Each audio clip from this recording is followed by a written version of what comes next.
რა უჯდება რუსული გაზის ყიდვა საქართველოს ცნობილია. კომერციული საიდუმლოების შემცველი დოკუმენტი მთავრობის ვებგვერდზე გამოქვეყნდა, თუმცა მალევე გაქრა. რაც ეს დოკუმენტი ექსპერტების და მედიის ხელში აღმოჩნდა, მთავრობის ადმინისტრაციამ წაშალა. რუსული ენერგოგიგანტიდან საქართველოში ბუნებრივ აირს კომერციული სექტორი, ბიზნესი ყიდულობს, თუმცა ფასი წლებია გასაიდუმლოებულია.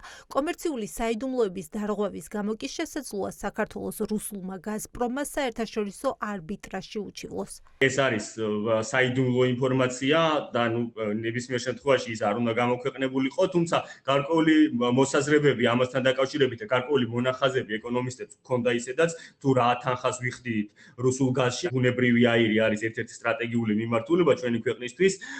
ამ მიმართულებით რუსეთზე ნებისმიერი ტიპის დამოკიდებულება არის უდიდესი საფრთხის შემცველი. საქართველოს რუსულ გაზზე სულ უფრო დამოკიდებული ხდება, ამას ადასტურებს გაზპრომი. ბოლო 1 წლის განმავლობაში რუსული გაზის მიწოდება საქართველოში რეკორდულად 40.4%-ით გაიზარდა. მაშინ, როდესაც უკრაინაში რუსეთის შეჭრის გამო ევროკავშირის წევრი ქვეყნები რუსეთზე ენერგოდამოკიდებულებას ამცირებენ, საქართველოში ეს ტენდენცია საპირისპიროა.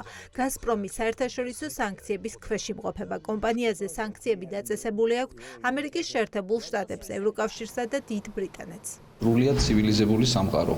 ევროპა მაქსიმალურად ცდილობს, რომ დაშორდეს რუსეთს, გამომდინარე იქიდან, რომ რუსეთი ენერგო რესურსებს იყენებს კონკრეტული პოლიტიკური მიზნებისთვის. ჩვენი ხელისუფლების პოლიტიკა არ არის რუსეთთან დაშორება, პირიქით პოლიტიკა არის მასთან დაახლოება. ის რომ ენერგო რესურსების მიმართულებით ჩვენ გარკვეულად დამოკიდებულება გაიზრდება, რა თქმა უნდა, ამ იარაღს გამოიყენებს მისი პოლიტიკური მიზნებისთვის და მისი პოლიტიკური მიზნები საქართველოსთვის კეთილდღეობას არ ემსახურება. რუსეთზე დამოკიდებულების გაზრდის პარალელურად კი მთავარ იმპორტიორთან აზერბაიჯანთან გაზის იმპორტი ბოლო წლებია მცირდება.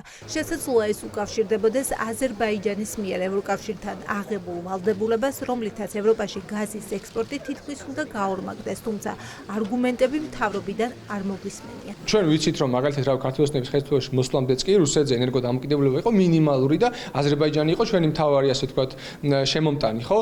დღესაც შეიძლება იგივე ყოფილიყო ამ რესურსები გამოელი აზერბაიჯანს თუ რა მოხდა, არც არაფერი, უბრალოდ ამათ გაუბრუნდათ ურთიერთობა ყველასთან. ესენი არიან კეთროვანები ყველასთვის და ესენი არიან აბსოლუტურად სუსტები საერთაშორისო რეგიონულ არენაზე, იმიტომ რომ, რა ვიცი, ალიევისთვისაც ეხა ესენი არაფერს არ წარმოადგენენ და რასაც ეტყვის, ისე იქნება და ამიტომაც მივიღეთ ეს მდგომარეობა, რომ რუსეთი დარჩა ბუნებრივად, ვინც რაღაცას მიაწვდის. ერთი მხრივ რუსეთთვის ეს კარგია, იმიტომ რომ საქციების ქვეშ რაღაც შემოსავალს ნახავს, მეორე მხრივ ივანიშვილის სხვა გამოსავალი აღარ დარჩა და ამ დროს მთელი ქვეყნის ინტერესები ეწირება ამ ყველაფერს. რუსეთი ენერგოდამოკიდებულებას პოლიტიკური იარაღად ყოველთვის იყენებდა, ამიტომ ოპოზიციისთვის მნიშვნელოვანია საქართველოს ოკუპანტ ქვეყანაზე დამოკიდებულება შეამციროს და აზერბაიჯანთან გაზარდოს. მეზობელი ქვეყნიდან საქართველოს გაზს შეღავათიან ფასად ისედაც იღებს. მიზეზი სამხრეთ კავკასიური გაზსადენია, რომლიდანაც შაჰდენიზის საბადოდან მოპოვებული გაზი საქართველოს გავლით თურქეთსა და ევროკავშირს მიეწოდება. ხო არ არის მარტო საუბარი იმაზე, რომ ეხლა 40%-ით არის გაზდილი, გაზის მიღება რუსეთის მხრიდან.